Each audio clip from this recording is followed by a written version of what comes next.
Welcome to the Run Out. I am Neil Barrett. With the start of the NFL season this past weekend and the PLL being off, I thought it would be a great time to talk to TJ Strother about his journey from lacrosse to the sidelines of the Houston Texans. Some of you may know TJ as Mako Sports Online. That's how I met him. We are both North Carolina boys, and we both started YouTube channels doing product reviews around the same time, and we just became fast friends. I loved the stuff that he was making, and he pushed me to make cooler content and up my game, which in turn pushed him, and we both just got pretty good. And TJ was always there for me to ask questions or some piece of advice about how to shoot something or what he was doing in one of his videos or whatever. And he's just always been one of the most sincere and down to earth people that I have come across in the lacrosse space.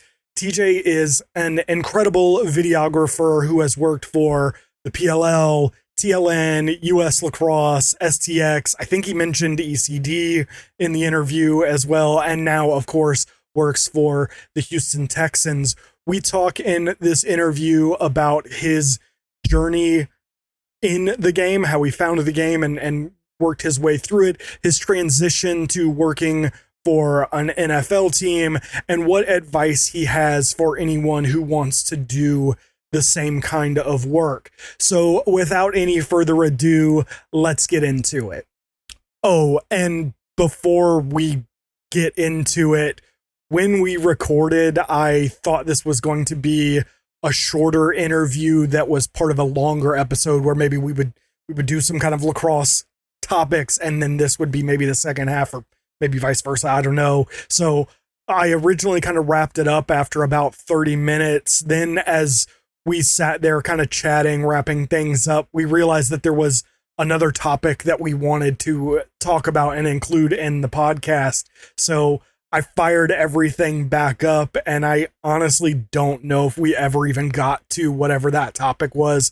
It all kind of happened so fast. I don't really remember.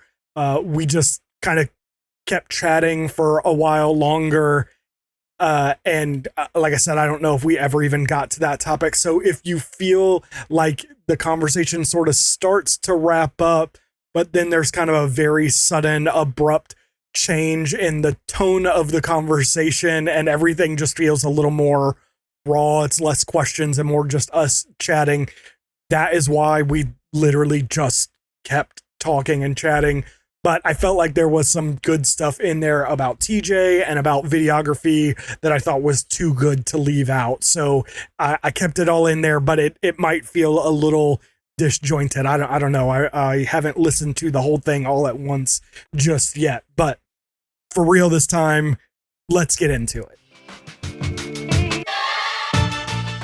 All right, I'm here with my pretty good friend at this point, Mr. TJ Strother. TJ, it has been quite a while since you and I have talked face to face at this point.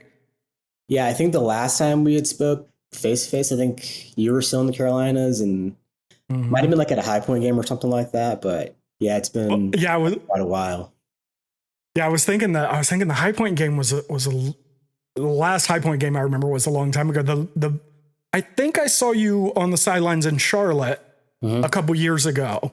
But yeah, it has been a long time. Yeah. TJ and I kind of got into the YouTube lacrosse space at the same time, and kind of became good friends. We were making a lot of kind of similar content. But in all the time that I have known you, TJ, I don't think that I have ever known your story. And it's funny because as much as we were in the lacrosse content space together, neither of us were really, I don't think maybe some men's league games here and there, but we weren't like playing college ball or anything. So I don't know that I know anything about your like lacrosse journey. So let's start there. How did you find lacrosse, get into it, and that kind of thing?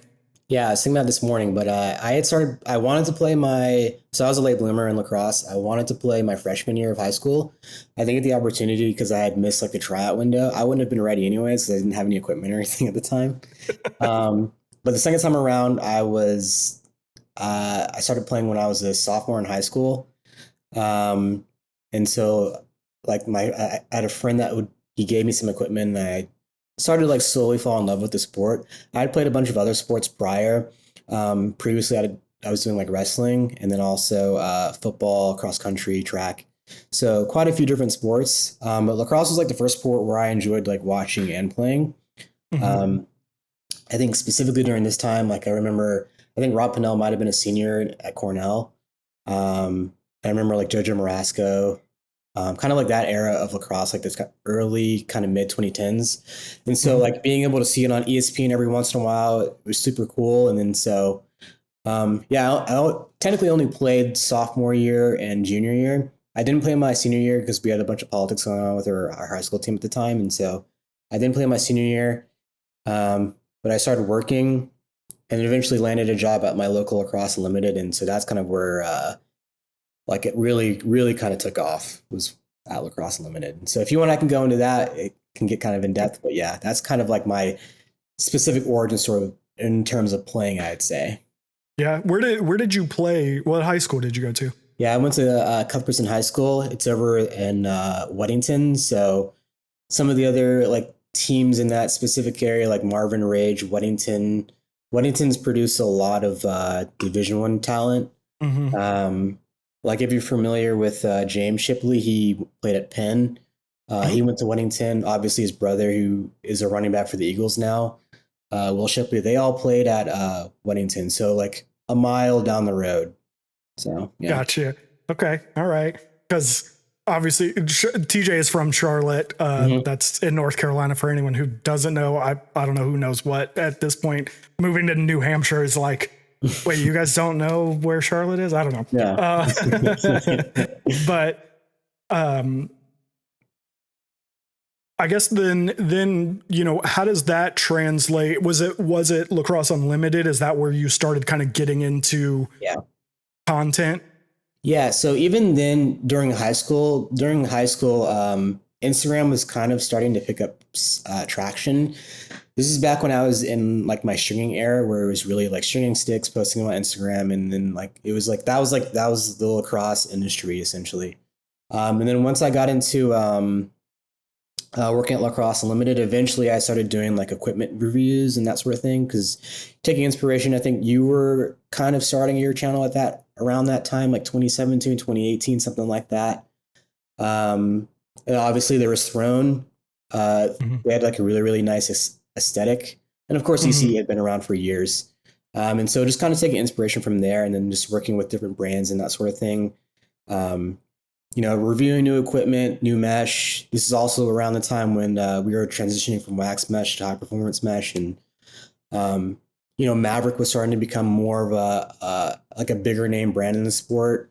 You know, previously it was just kind of Paul Rabel. And then they had like some okay stuff, but then I remember like the metric came out and the first optic, like reviewing those specific products, like that was a big deal at that time because they were trying to, that's like kind of before they kind of took over the sport. And so I feel like I came in at a really good time. And then eventually, and so some of my inspiration or what really kind of took it off was there was this event in Charlotte. I think they still do it. It's called the Champions Challenge. And so my manager at the time of Lacrosse Unlimited, his name is Ross. He lives up in Cary, I think still. But he's like, you know, you were doing the product reviews. Maybe you should try recording games. And so like they had this event in Charlotte called the Champions Challenge, where they invite a bunch of the programs in the Carolinas to come in and play. And they donate like all the proceeds to the Wounded Warrior Foundation. So I was able to come in and just shoot games. I had no idea what I was doing, just kind of recording the action as it was going. And then from there, kind of like a light bulb went off. I was like, you know, this is pretty fun and I enjoyed it. And from there, like the snowball just started rolling. So here I am. Here I am. I love it.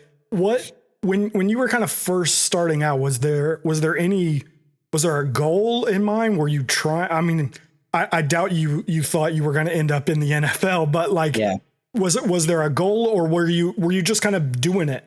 Yeah, I think I was just kind of going with emotion because around the time I started filming games, there really wasn't a lot of like obviously if you open up Instagram now, you'll see highlights, you scroll, it's everywhere now. Mm-hmm. But back when I had first started it was like Josh Rotman who was like my main inspiration for filming like lacrosse. And so that it doesn't look like broadcast, with slow motion and close-ups and all that stuff. And so it was like Josh Rotman, like Katie DeFeo was doing some stuff. TLN kind of in passing, they did the documentaries a few years prior. But around this time, TLN was, I think, like they didn't exist, like they had stopped. I think this was when Colin Seamier left. And then also ECD Greg. He was also doing like a little bit of highlight stuff, but I was just kind of going with emotions. I didn't really know like what my ceiling would be.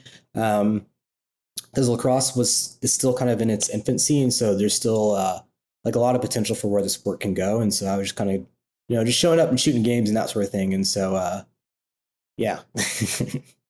So, two kind of questions, I guess, off of that. The first one being, what was the moment when you kind of realized like, oh, this could be a thing that I do, where it went from just a fun kind of hobby to like, oh, this could be a career for me? Yeah.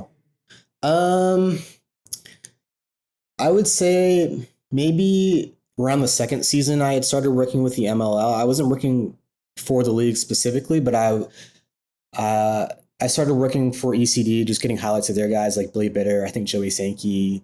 There was a couple of other guys on the Hounds. I'm wearing my Hound shirt right now. I see. Yeah, but there was a couple of other guys, and I was just shooting games for them. Like, I think Greg had sent me like a DM or something. He was like, "Hey, we got a bunch of our guys on the roster. You want to go out and get some highlights for us?" I'm like, "Yeah, absolutely." And so like doing that, and then they were paying me, and then also like I was doing stuff with like lax.com. And so it was just like a whole group of different people were asking for highlights and that sort of thing. And so that's kind of where started to take notice. And then obviously years later, the PLL, and then so yeah. Nice. Cool. The next question before we start moving into some of the stuff that you ended up doing back when, well, first of all, because I don't know this, where did the name Mako Sports come from?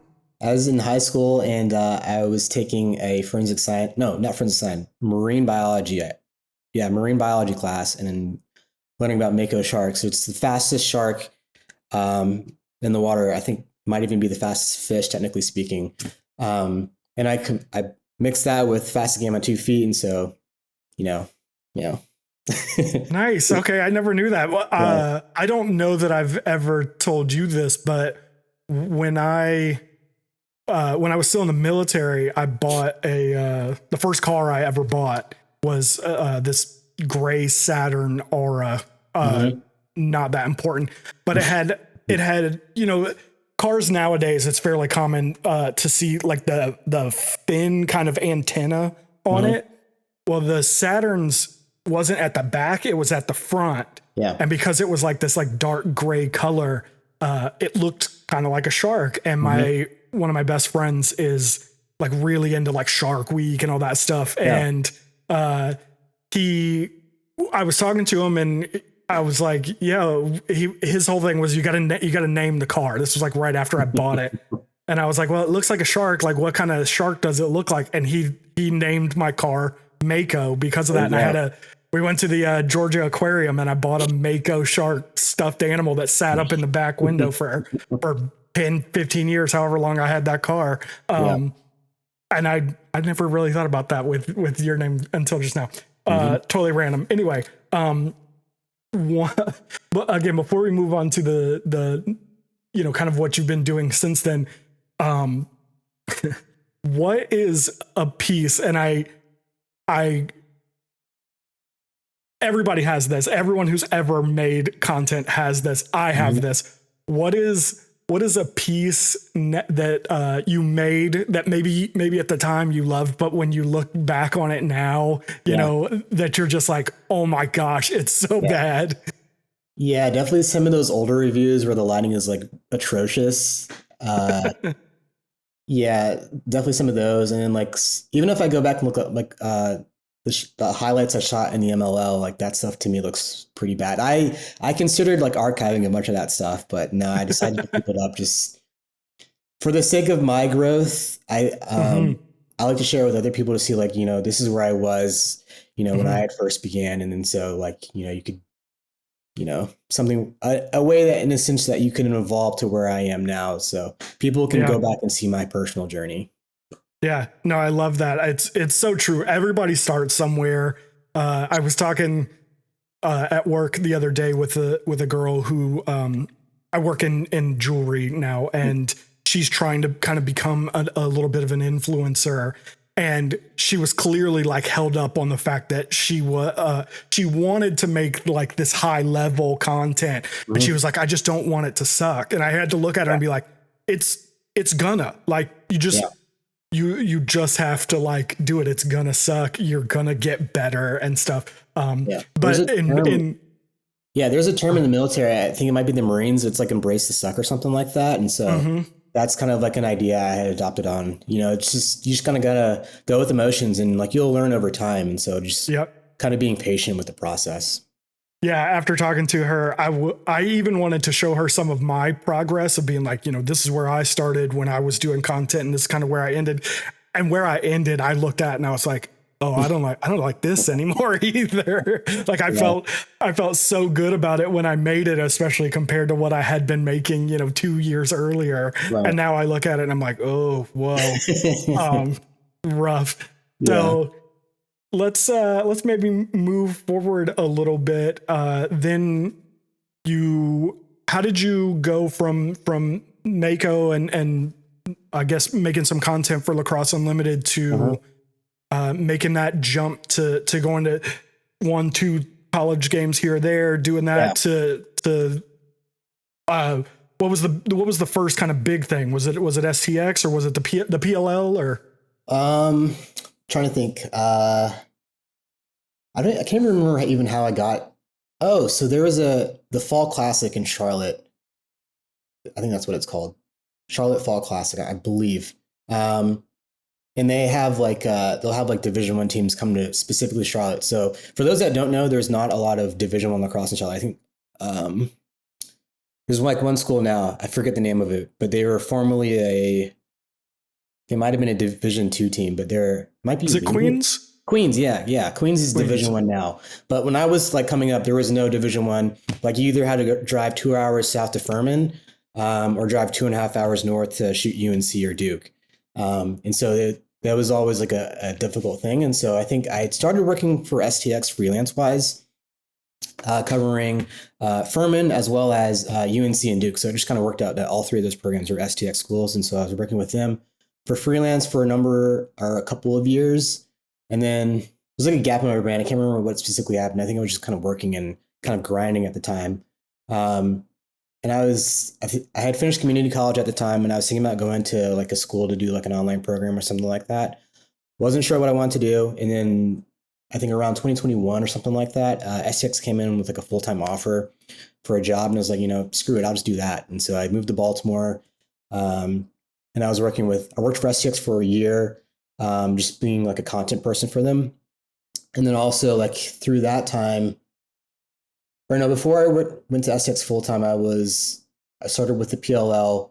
I had season under my belt with the PLL, and then like through the PLL, through that like connection base, I was able to work with like Team USA, and so developing like relationships with that group. Um, and then so I don't know if that answered your question very well, but it's kind of like a blur. It's just a lot of stuff happened. Like there was a specific time period around COVID, and then like to 2024 where it's a little bit of a blur. But yeah. So what, because I mean, at this point, you have probably done it all on Yeah. some level. What was, because I'm sure there's a huge collection of them. What's the first one that comes to mind in terms of like, how in the world did I end up here in this moment? Was it with a specific star or a specific game, or Mm. whatever? Um, World Games back in 2022.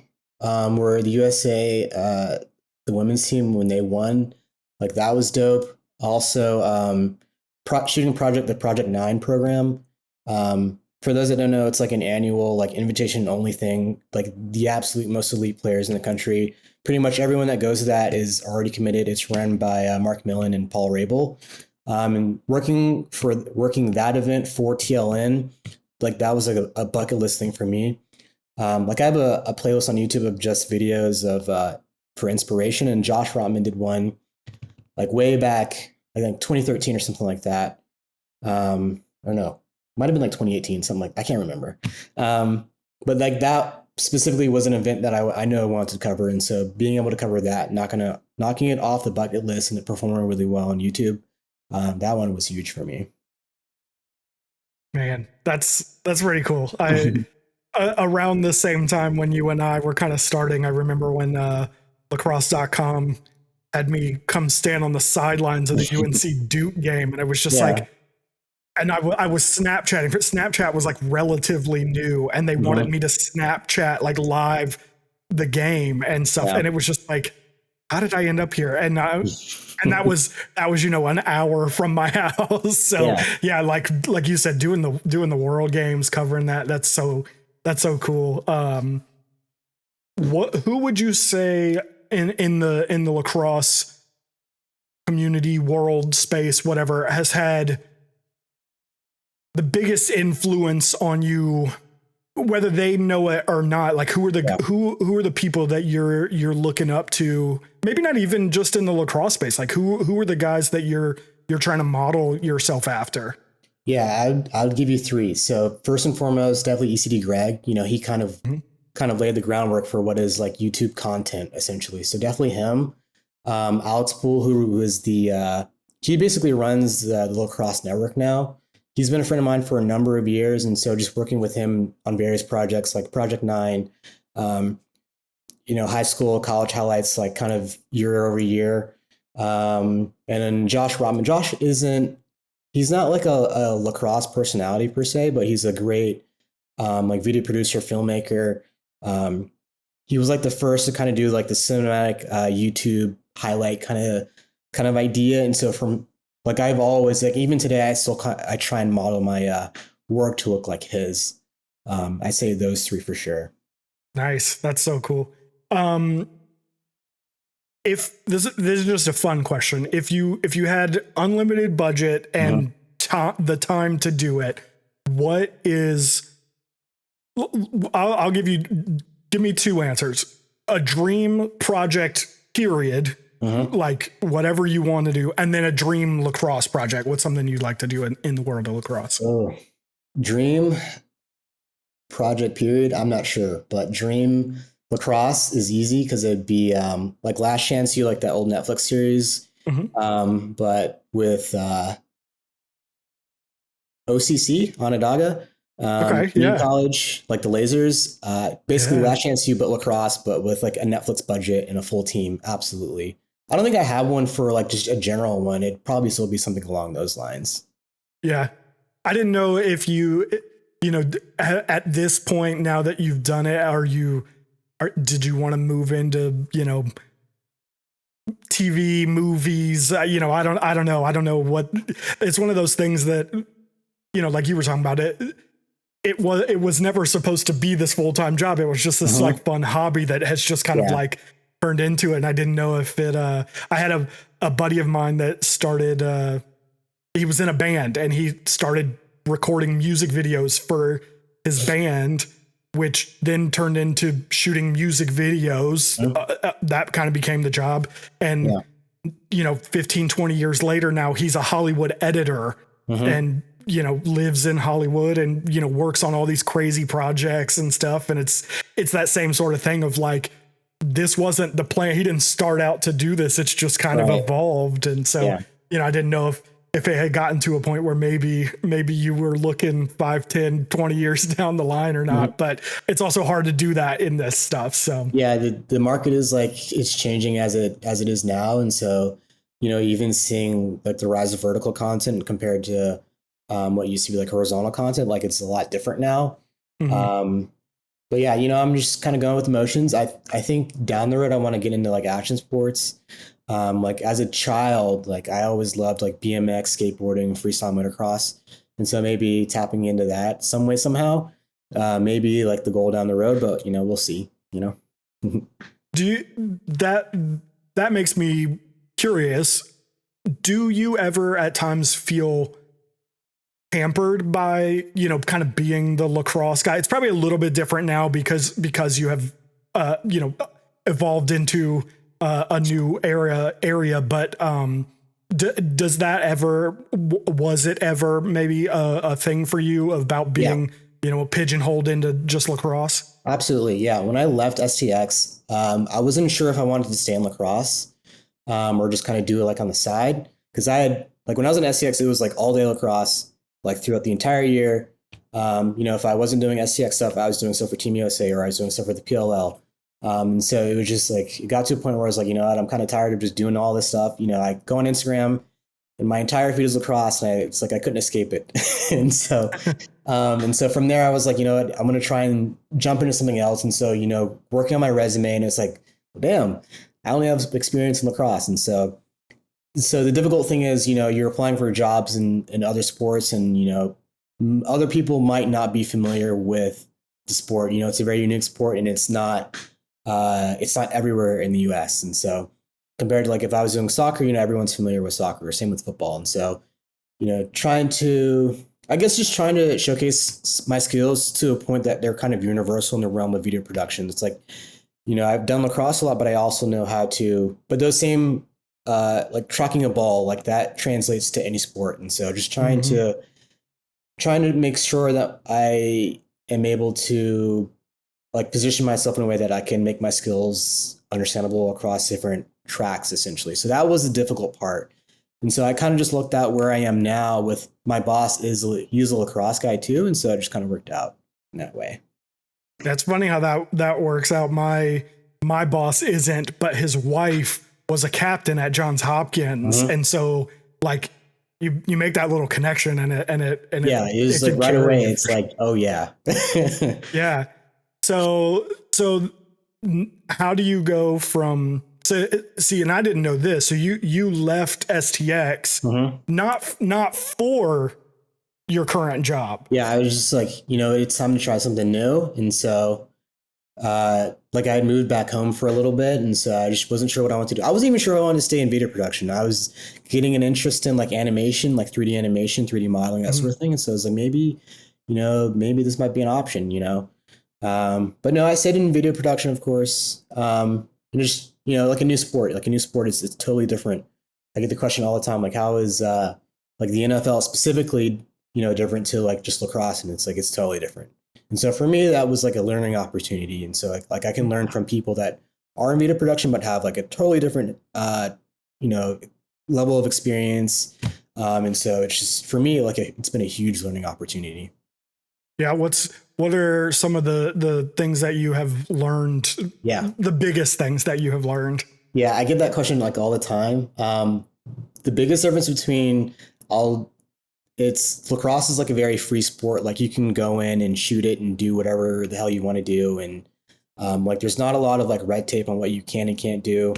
Um, like even like the PL is obviously more restrictive on what you can and can't do, but it's nothing like the NFL. The NFL is like infinitely more red tape. You got to ask permission to do anything. Like you can't just go up to the team's quarterback and start asking them questions and stuff. Like there's a process for everything. And then also things like being cohesive with like the brand guidelines, that's more, you can't just do things out of the box right away. And so it's more strict. There's more like guardrails on protecting the team and the brand image specifically. So that's like the biggest thing is just lacrosse. You can really do whatever you want. You can shoot the game however you want. If you want to be risky, you can go behind the goal, and shoot from behind there. I always call that area the splash zone. And so you might get sparked. And so, but like, if you want to do that in lacrosse, there's no one telling you, hey, you can't do that. Whereas like in football, like there are specific areas where you can go, like you have to be behind a certain colored line. You can't shoot behind the benches, behind the players. There's just a lot more rules. But it is what it is.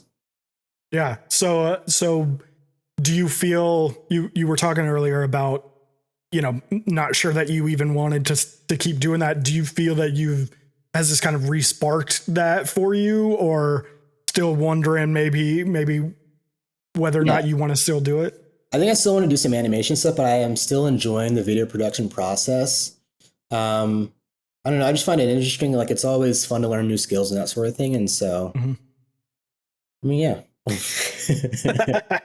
I like it. I really like it.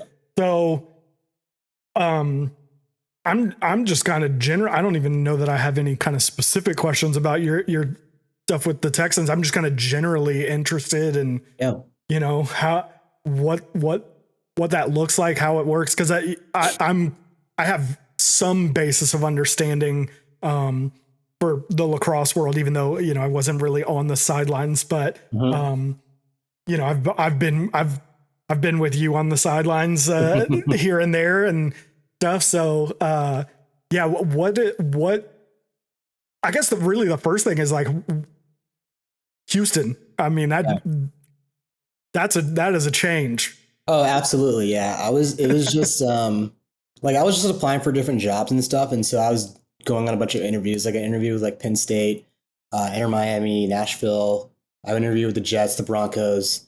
And then Texans was just the one that kind of worked out for me. And so, like I had applied for the job and I forgot I even applied for it.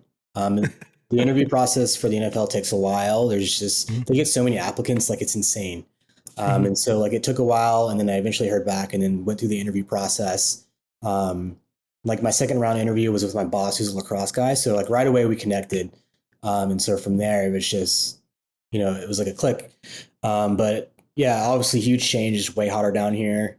Um, there's not a lot of lacrosse down here, specifically in Houston. It's like the Woodlands is like the top program down here.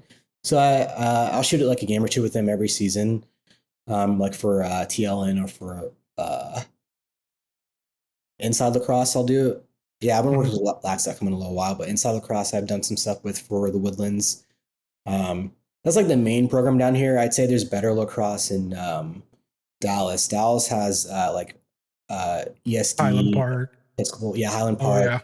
yeah. They've got like a couple of like juggernauts specifically in the state, Mhm. but the Woodlands, they're probably a top 50, top 100 program still, but it's like the only team down here.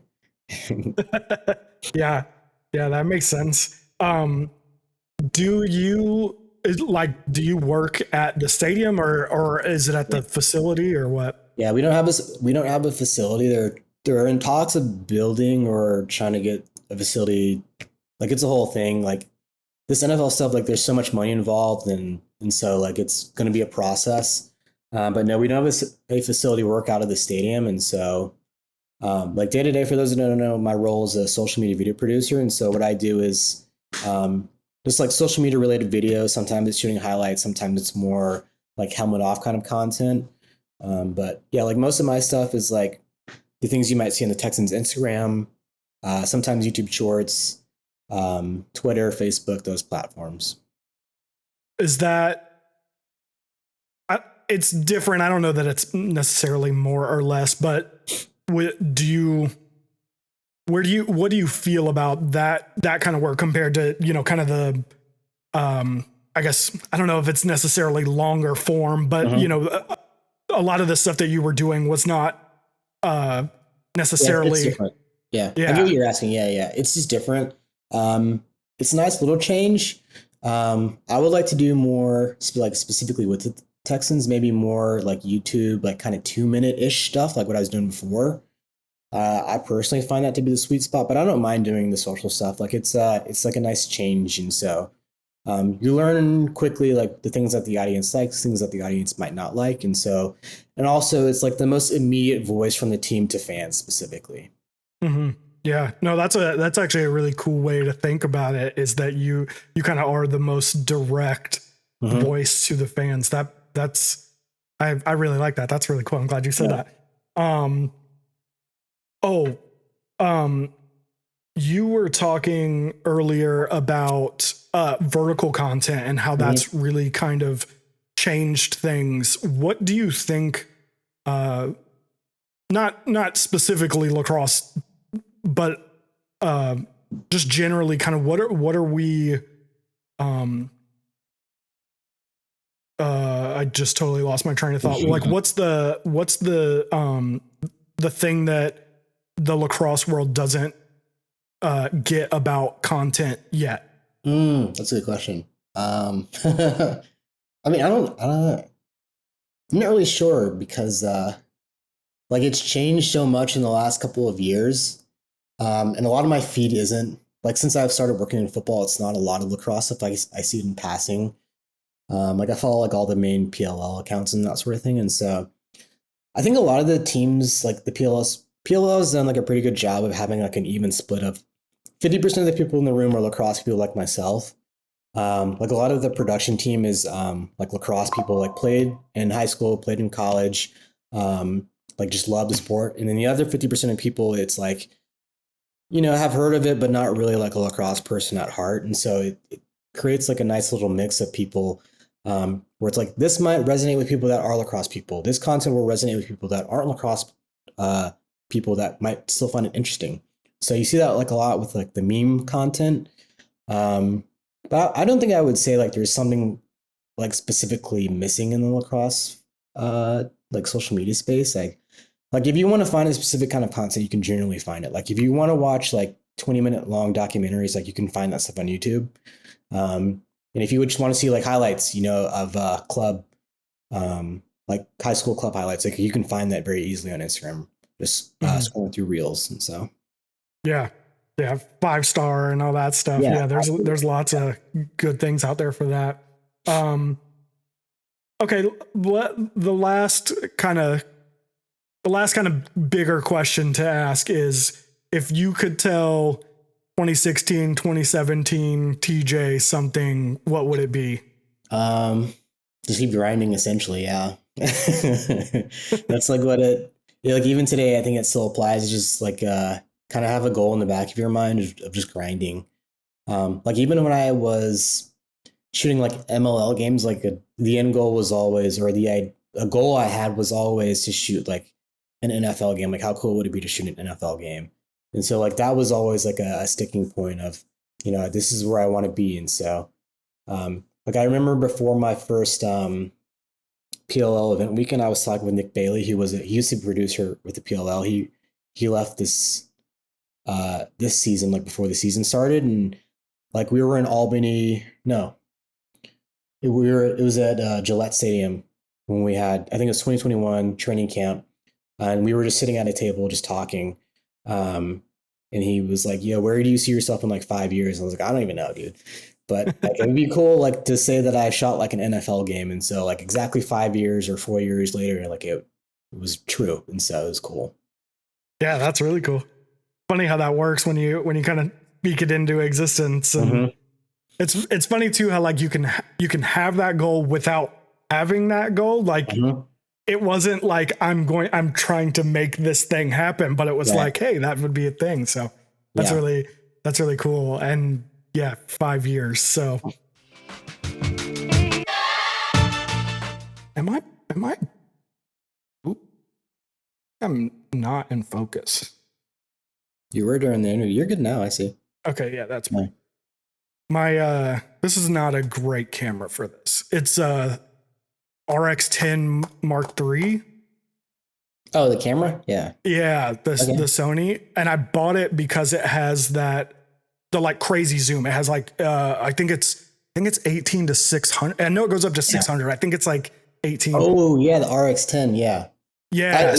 I didn't specify this, but I'm a super like nerdy camera guy. Like that's like you ask anyone that like shoots lacrosse that knows me personally, like that's my thing, is like camera equipment. But yeah, RX10 is a 24 to 600 f4. And 24. Okay. Yeah. No, and I bought it because I wanted something that could do everything, that wasn't necessarily going to excel at anything, but could do kind of everything. And it's been like this like streaming recording camera, and it works. It works. Yeah. It's just not the best thing for it. Like I can't see my other than what's on the screen, but I got no the screen doesn't flip out or anything. So I got no focus peaking or I have no idea what's happening. So I've actually been looking at what to buy for this. And I think you're a good person to ask. Yeah, definitely shoot me a DM or something. I've been thinking about the ZVE 10 that'd be Mark II. Yeah. That was the one that has kind of stood out, but I'm like, I got to drop $1,000 on a camera. I'm like, yeah, camera equipment is no joke. It adds up. I know. It's terrible. It's terrible. Yeah. And I'm like, I'm like, how old can I go, but still get something that I need? You know, I don't do anything in 4K, but I'm like, I kind of feel like at this point I need to get a 4K camera, but yeah, you can go pretty old as long as you have like a good lighting setup. You can go, I mean, you could go 10 years old if you really wanted to, as long as you have like a good lighting setup and you have good audio. Like, yeah, absolutely. Yeah, that's one of the things. Talking about old YouTube days was like that was like one of the first lessons was like lighting and sound. And ironically, I was talking earlier about how I had gone back and looked at some of my older video, even the most recent older videos. And one of the first things I noticed was the audio. I was like, whoa, what is happening? And I remember thinking it was really good at the time. I don't know why why I'm hearing it now. And I'm like, oh, that's not great. And it becomes more apparent if you put on like a good pair of headphones. You know, listening through like a pair of like MacBook speakers is one thing, but putting on like even an average pair of headphones, you quickly notice, oh, the AC was running or something like that. Or there's a guy with the Camaro doing burnouts or something like that. Like you notice, like you might not notice with speakers, but you notice it pretty quickly with headphones. Yeah. What are this is not what we were planning on talking about. What are some of the like tips and tricks you picked up, especially in those early days? Like we talked about, camera equipment is expensive. What were some of those tips and tricks? Yeah. First and foremost is getting a good tripod. Shaky footage is always like the first thing you might notice. At least if you were to ask me like, hey, I want to go shoot highlights, tripod, like get the best quality tripod you can buy. That makes a massive difference. Like if you go back and look at my stuff from like 2017 or 2018 compared to the stuff of like 2021, there was a massive difference in quality, and that's just a much better tripod. And then 2 would be lenses. Invest in like good quality lenses. Lenses are expensive, but they last a long time as long as you take care of them. And so like that's the biggest foray is like glass, essentially. Yeah. No, definitely, for sure. What one step farther though? What are like the run and gun, down and dirty, like I gotta get this kind of tips and tricks? Like what's I'll give you an example. I'll give you an example. So when I was first starting, I knew I needed solid audio. Like, I think I'll ask you this. What do you think is more important in terms of like, I'm trying to upgrade. What do I do first? Basically, audio or visual? It depends on what you're specifically doing. If you're doing highlights, like there was a time period in my career where I was shooting highlights and I wasn't doing any audio, like any in-game audio. It was just focusing on visuals and just editing to music. Obviously, if you're doing more talking head stuff, the most important thing far and away is going to be audio. Getting a good quality microphone, whether that's learning the different kinds of microphone, like a cardio, like a studio microphone, like you've got in front of you, or a shotgun microphone, if you want it out of frame. And then also like the distance, plugging it into a recorder or a camera that has clean preamp so it sounds nice and clean. That's probably the most important thing would be audio from a talking head standpoint for sure. Yeah. So when I was doing product review videos and trying to like level up and do my biggest thing, I always hated when you could, which is ironic because this is sitting in front of me, but I always hated when you could see the microphone in the shot. Clearly that has dissipated somewhat. But it always drove me crazy when you could see it.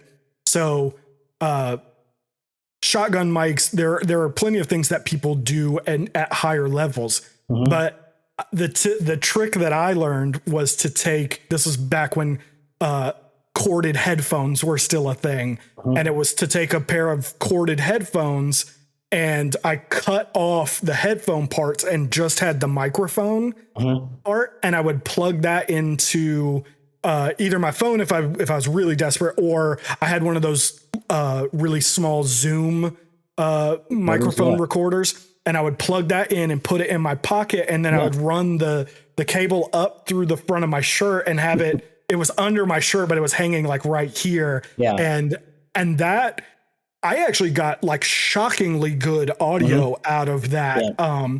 I might go back now and listen to it and be like, oh no, it wasn't as good as I thought it was. But that compared to like using the built-in mics, on the camera was like a huge improvement, and I could be substantially farther away from it and still have really solid audio. It was 2-stage, so you got to sync it up in post, but that was super easy. You just do the clap trick and you're good to go. Yeah, placement that's the most important thing when it comes to microphones, is having it close to the source of the sound is super important for sure. Yeah. So I'm wondering if you had any tricks, again, especially in those early days, back when it was you and it was Brandon. Yeah, Brandon. Yeah. I mean, I don't know, like I'm so far removed from that era. Like I'm sure there are like little things. One big thing, white balance is super important. Use a manual white balance instead of with a white balance card. Like those are like $10 on Amazon, and they make a huge difference. And it's also something you don't have to correct in post. And so that has a massive difference on image quality. Just setting a white balance. That's something that's super easy. I can't really specifically think of because it's been so long since like those days. And so like from now, it's like any minor inconvenience that I have with my production workflow, like I'll just buy something to fix that. So I don't have to deal with it anymore. And so it's just a different mindset. Yeah, it's tough when you're starting and the money isn't there. But once you have it, it's definitely a different thing when you can set stuff up. So let's talk a little bit less about your shooting and stuff on the sidelines, but and talk a little bit more lacrosse. One thing I've never known. What position did you play? Yeah, I was a midfielder. So it's like two-way, and I faced off in high school too. So I did I wanted to be Kyle Harrison like at Hopkins, and so like everything, ground ball machine, trying to create offense, even though that wasn't my forte. Yeah. But yeah, do it all midfielder for sure. It's funny that you say that. Did you see Phil Shore posted an article because Hall of Fame weekend, and they had everybody writing articles about the inductees, and like the first paragraph about in Kyle's article from Phil Shore talks about his senior year at Hopkins and how he led Hopkins in goals, assists, points, ground balls, and faced off at 60.9%, which is like insane. Yeah. It's insane. It's insane. Yeah. When I last had Kyle on the podcast at the end of last year, if I remember correctly, 60.9% would have been like second in the NCAA last year, as specialized as we think the game has gotten. Kyle did everything at such a high level that like he still would have been like one of the best players in the country at facing off this past year. And there were no face-off heads at that time or things along those lines. It was just like regular. I met like this is years before I started playing, but every once in a while I think like Proton U or something like that. Stuff like that. Proton U, man, that's so funny because I was just kind of starting to play when Kyle was in school, and you say Proton U, and I'm like, that wasn't even a thing back then. It was just Proton. There was no U high school. Right, it was you just played with everything. Yeah. So, it's so funny that we went from that to the U to the U high school heads to now everything's a U. So like even U high school doesn't make a lot of sense to kids now. Right. Yeah. But for a completely different way than it doesn't make sense to the kids when I was coming in. But that's actually a really good transition. I'm wondering, you have played, you have been involved in filming and you know, the YouTube space and content creation at basically every level now. I mean, like you said, you've done World Games, you've done PLL, you've done college for long enough now at this point. I'm curious how you have seen the game kind of change and evolve, because short of you know, the PLL players, you have probably the closest view of it. Yeah. It's changed so much. Like the guys now, I mean, even like back when I was shooting like the ML, like it was still like a really high level of play.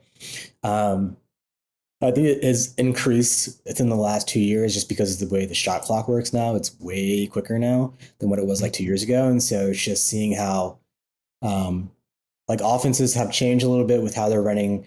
Like with the PLL specifically, you're seeing like on offense, it's like everyone's an attackman. Like everyone was an attackman in high school. Like you think of guys like Brad Smith and stuff like that. And so like there's not a lot of like classic midfielders anymore. Like a Tom Schreiber, like a guy that's like a midfielder through and through. It's like a lot of guys now are like, you know, they played attack in high school and college and were like elite at attack, but now they just play midfield. Like Grant Ament plays attack now, or midfield now. Mac O'Keefe does as well sometimes. He comes out of the box sometimes, and so it's things like that. And so, like on the offensive side, it's changed just so much. And then obviously the face-off, you know, like outside of like Trevor Baptiste, it's, you know, it's super, you know, getting the ball right away. It's, you know, it's even more important now. Yeah. Two questions, random questions. One, we've never talked about this that I remember. Who's your team? College team? Because it says a lot. I know you know in North Carolina it says a lot about you. Who your team is. When I was younger, it was Duke, but now it's UNC. I mean, like Duke had like, I think I look at like historically wise, like I was like looking at like net karate highlights and that sort of thing, and then also like when I was in high school, it was like Miles Jones he was like the top midfielder. And then like after high school, I didn't really like a specific team. I was just like kind of shooting games, just kind of going with emotions. And then I started like Chris Gray at UNC, like he was so good. And even like just how like UNC attackmen, like both of the Bitter brothers, Marcus Holman, just like a Joey Sankey, just like a lot of guys are like just super elite. Like, yeah, I don't know. I just like UNC now. I think maybe around the time they won the championship, I started liking them a little more. Can't believe you crossed that blue line. I can't believe they let you back into the state of North Carolina after switching up like that. It is what it is, you know. No, I will say I always loved smaller, like quicker attackmen, because I played attack. And so both the Bitters, but especially Billy Bitter and then Joey Sankey were like, you just can't get better. I probably shouldn't say this. Someone is going to like clip it or something and rub it in my face all the time. I like those two guys better than I like Jordan Wolf. That's bold. I don't know. Jordan Wolf was like so good at Duke, though. He was. You couldn't guard him. He was amazing. No, for sure. I think in my mind, again, the thing that I like was quickness. That's how I played the game. And Jordan Wolf was much more like flat out speed. Like he was very quick too, but his game was, you know, you think about the most famous play he made was beating the double against Notre Dame in the national championship. And it's just flat out speed. Yeah, I call that twitch. I I think of guys or like the quickness, like Grant Ament when he does that like little Hmm. shimmy and like he just Yep. gets people like that. I call that twitch. Yeah. Like some guys just have it and some guys just don't. Like Michael Sowers has it. Sours. Yep. Yeah, like he just goes one way and then like and it's just like yeah. I didn't like anyone at Princeton. I Mhm. don't like Princeton. They're one of those teams that like I just didn't like until Michael Sowers went there, and just watching him play, I was like, Mhm. holy crap. And so Yeah. yeah, those are the guys that I gravitate to. And so when he came to Duke, it was like the best thing ever. And at least until we didn't win the championship. But that's another conversation. Does your PLL fandom extend or to Carolina, or Yeah. where are you on that? I probably shouldn't say, but I am a chaos guy. Okay. And oddly enough, like I started liking them the year they won the championship. Um, Alexa's going on in the background if you can hear that or not, but um, yeah, it was like chaos the year they won the championship. Like they started off kind of bad, but like in the PLL, like we shoot locker rooms, and so like it's a little bit different than other sports. And so like Andy Towers, like his control over the locker room, like his pregame speeches were like just phenomenal. Like he'd have a pregame speech and be like, yelling, yeah, like let's go get this shit done. And so like I started like I guess like the personalities, like I talk to Jack Roulette sometimes, and so like those guys are all really cool. And so and obviously like I grew up in Charlotte, and so like it's just like a natural thing. I have a chaos helmet. It's way over in the corner. Uh right there. That's from the year they won the championship, but yeah. That's awesome. Yeah. That's really cool. But it's funny that you picked them before Mm-hmm. they settled, and it just kind of worked out for Yeah, you. and they just happened to win the championship that specific year, and so Yeah. like in that year they weren't very good. Like in the beginning, like they were like kind of like losing by two or three goals, and so like it was almost there. And then once like the NLL season ended, like Josh Byrne and I think like Dane Smith and a couple of other guys came on the roster, and like it just went like, and they were Hmm. really good from there. Yeah. Yeah. That's why I'm wearing this chrome hat. That was it. I pretty much convinced myself that it was going to be the Carolina Chrome, Mm-hmm. and Oh. and then it didn't happen, and then it kind of was a joke that like I was going to say a Chrome fan even though they didn't exist. That kind Mm-hmm. of snowballed, and here I am. They all their gear is so cheap that I bought like 15 pieces of it like 2 months ago. Yeah, their stuff is clean though. Like they have It's great. that Miami Vice colorway. Like it was just super clean. Yeah, I just got this hat like 2 weeks ago. I get comments on it all the time. People are like, "That's such a cool hat. It's such a cool hat," Mm-hmm. and I'm like, hopefully they come back. I don't know what I'm gonna do if they do, because now I have a closet full of Chrome gear, and Yeah. if they end up in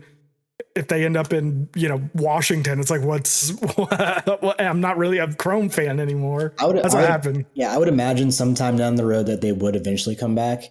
I don't know. I'm not in any of these rooms, so I wouldn't know. But I would imagine that sometime down the road they would come back. Yeah. Okay. Did you get to do anything with the NCAA season this year? Like I shot like one game. Like I said, there's no Division I lacrosse in In Houston, let Texas. alone Texas. Yeah. Yeah. But yeah, like UVA and Towson came to Houston, and that game had a really good turnout. I shot that game for Inside Lacrosse. Yeah, like that was cool. And so like it's nice, getting a Division I game. I compare it now to like when I lived in Baltimore. It's like you could go shoot, whoever you want. And because Baltimore is where it is like physically located, like you don't have to shoot in Baltimore. You can go to Philly, you can go to New York, you can go to Washington D.C. And so it's everywhere. And not only like NCAA Division I, but like the MIAA is there too. And so there was always something to shoot when I was in Baltimore. Like it was everywhere. And so like just a massive change compared to Houston, Texas for sure. What's like year wise, what's the schedule kind of look like? After lacrosse season is after the football season, obviously. Mm-hmm. So is there still a whole lot going on for you in the NFL that you're having to do a lot of daily work, or do you have the ability to go out and shoot other things? Yeah, it's still obviously working for the Texans is still like my 9 to 5, and so I still like going to the office on the week throughout the weekday. But it is like right now we don't have training camp. Training camp for us starts in like 2 weeks, and so like it just kind of works out that I'm able to go out on weekends and just like cover PLL games. But like we still have stuff we're doing during the week in the off season. Like we have the draft and mini camp and all that stuff, and so we still have things that go on during that time period. Like media day we had a few weeks ago, and so there's always something going on. It's just maybe not, an actual football game. Yeah, yeah. Do you miss those sweaty sidelines For football? for anything? No, we don't have a lot of sweaty sidelines in football. Yeah, because you're in an indoor stadium. Yeah, let me tell you though, Houston, our training camp is outside. There's nothing like Houston in the summertime. Like I grew up, Charlotte's hot, but it's not like Houston. Like Houston is from the Gulf of Mexico, and so like the humidity is like. If you've ever been to Orlando or Tampa in like August, it's like that. Maybe a little bit worse because it's not right by the water. Yeah. Yeah, I was gonna say I was in Mississippi, so like I understand, and I've been to Houston, but where I was in Mississippi was on the water, so we did at least get a little bit of that like breeze off of the Gulf. Yeah, like you said, Houston doesn't get that at all. I was gonna say the PLL though, the PLL event weekends are really hot though, because it's like a lot of times we have like a 1 or 2 p.m. game, and like you're out there, and obviously a lot of lacrosse is played on turf, and so it's just super super hot for the PLL. But like they do have night games like on Saturday night, like it's much better than like Baltimore is really really hot. It was like we had like an 11 and like a 2 p.m. game. It was just brutal. Yeah. But with football, like it's the opposite, and so like. The Texans are pretty good, and so we had like a playoff game. We had to go to Kansas City in February or something or January, and it was cold. Yeah. Speaking of Kansas City, did you get to go to the All-Star game last week? Yeah, I was at ASG. ASG is always fun because it's just more laid back, and tensions are nowhere near as high as like a regular PLL weekend. But yeah, that's like ASG is always super fun. But yeah, I've been with the PLL I usually I run my weekends straight. So like week 2, Charlotte, all the way to Chicago. And so I do every weekend from there. Nice. Get to go home, stay with the family, I'm guessing. And yeah, I went home. Travel. Like, we didn't have our games till like Friday or something like that. So I went home on like Monday or Tuesday. And so stay with the folks for the week. And then towards the end of the week, obviously I had the PLL stuff. So yeah, it was great. No, that's so cool. That's so fun. In a lot of ways, I think I'm pretty jealous of the life that you lead, even though, this is kind of a question to ask. What made you, cause originally were you ever really in front of the camera, or was that what Brandon was for? Only a little bit, like in the, like early like product review days was I in front of the camera. I still had Brandon in front of the camera. He still did that a lot, and then I started to transition more into like shooting when I started to get more serious, like shooting and then doing like a voiceover and then packaging that with some B-roll. I started to do that, and then I started to get into the highlights. Yeah. I was scrolling through some of your stuff, and I was like, oh yeah, you kind of went from Brandon to Alex. Alex was doing it for a while. Yeah, and then Alex was doing some stuff on camera as well. He was taking an interest in doing that. It was like that was around COVID when Alex was doing some of the on-camera stuff, but it was like a very like experimental time. Like obviously COVID lockdown, and so it's just like like what do we do? It's just I don't know. It's just mix some lacrosse content, and so yeah. And then you were just like, I'm staying behind the camera. Yeah, it's like, I'm not really an on-camera, like it's not my thing. A lot of people, it just comes naturally, and it's really cool to see like who does that sort of thing naturally. And so, but no, that was not me. I don't know that it comes naturally to me, but it's like the part that I enjoy the most. I'm like, man, if TJ had lived in Greensboro, or if I had been down in Charlotte, I'm like, man, we could have had a little team right there. Oh yeah, Cause absolutely. Yeah. that was always like my favorite part. And one of the reasons why, Cardinal lacrosse back then kind of died was because I ran out of, people to film for me. You know, I can't run around a field and film myself doing it. Yeah. So I ran out of people to film for me. But that's what forced me to get into graphic design, because I wanted to keep creating content and stuff. And I got into graphic design, and you know, now that's what I do. Talk about, you know, full circle here, talking about not really having a plan and just kind of taking the steps and doing it, and going, I think you called it going through the motions, and just kind of seeing where you end up. So you never know, you might end up in Houston or New Hampshire. So yeah. Yeah, New Hampshire's quite a change. I've never been in New Hampshire.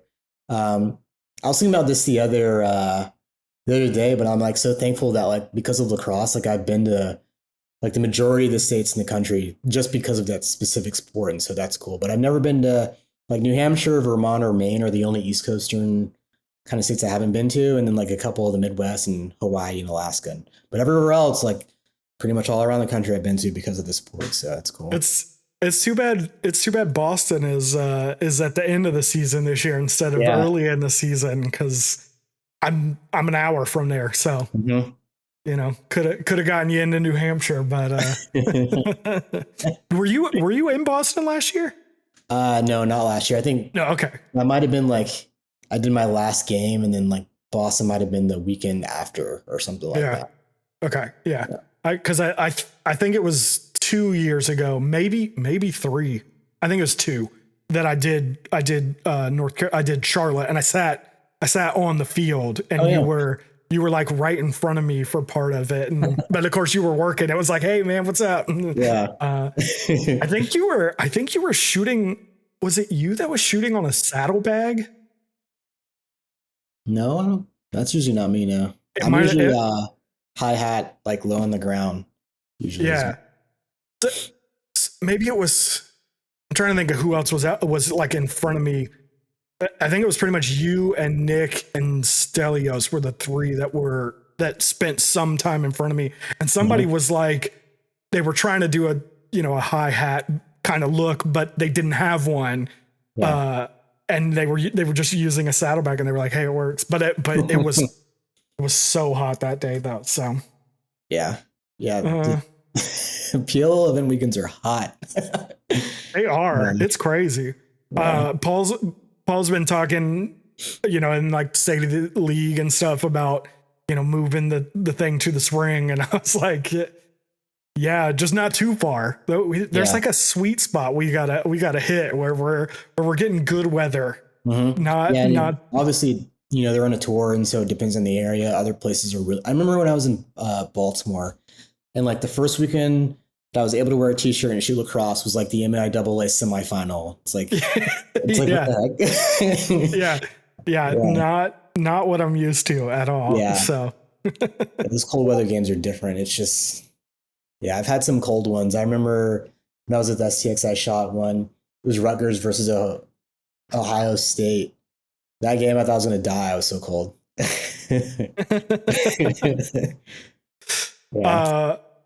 I will get you out on this.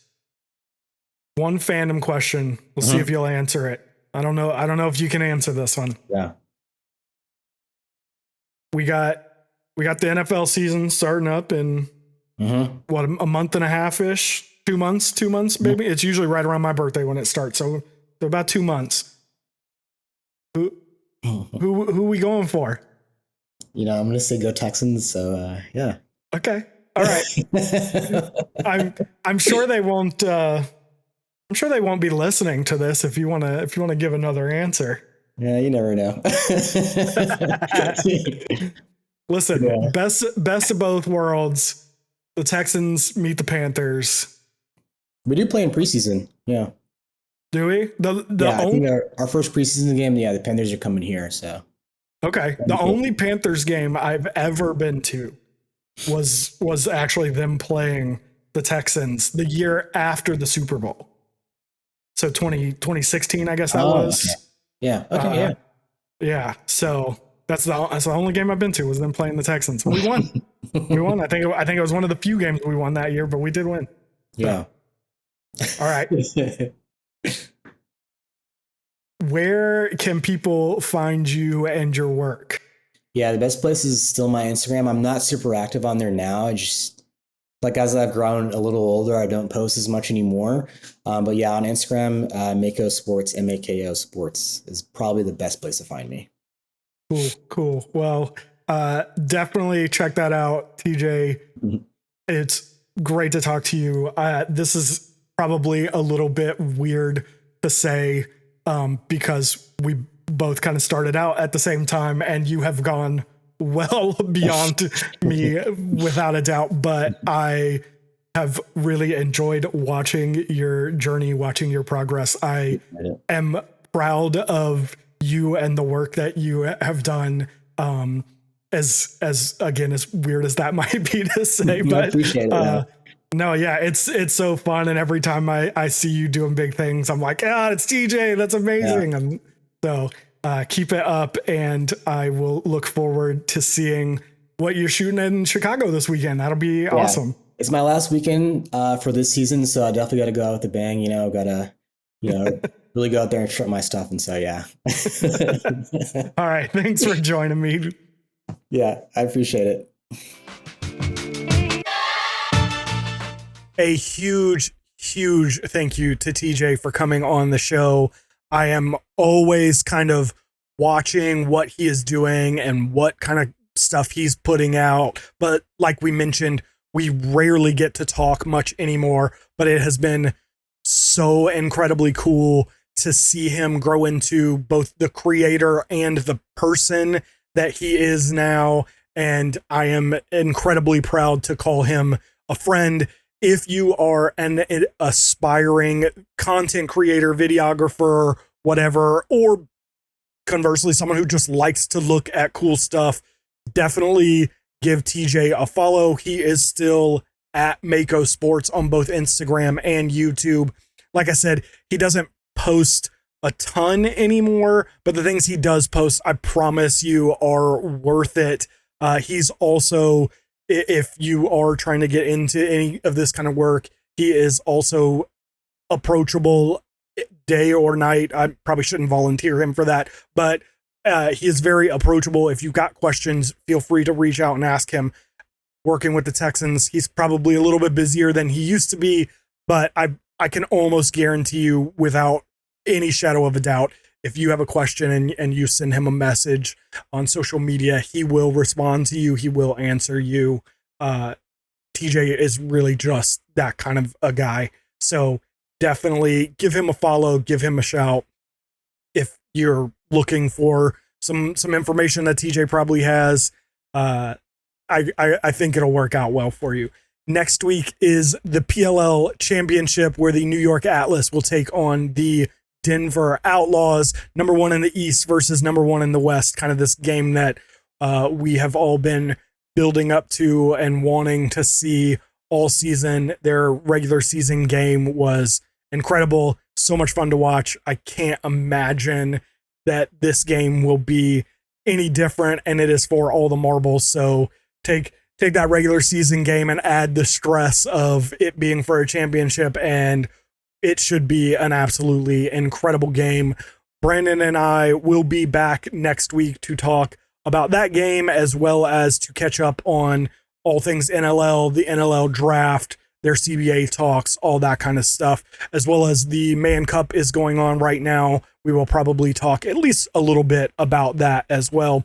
If you enjoyed today's show, or any other show for that matter, don't forget to leave a review of the pod, give this episode a like, follow us on social media at RunOutPod, or leave us a comment on this video or episode, whatever platform you tend to listen/watch us on. All of it helps get us into people's algorithms and helps the show to grow. Plus, we really enjoy interacting with y'all and want to keep growing this community. But that is it for today. So until next time, we'll catch you guys in the comments.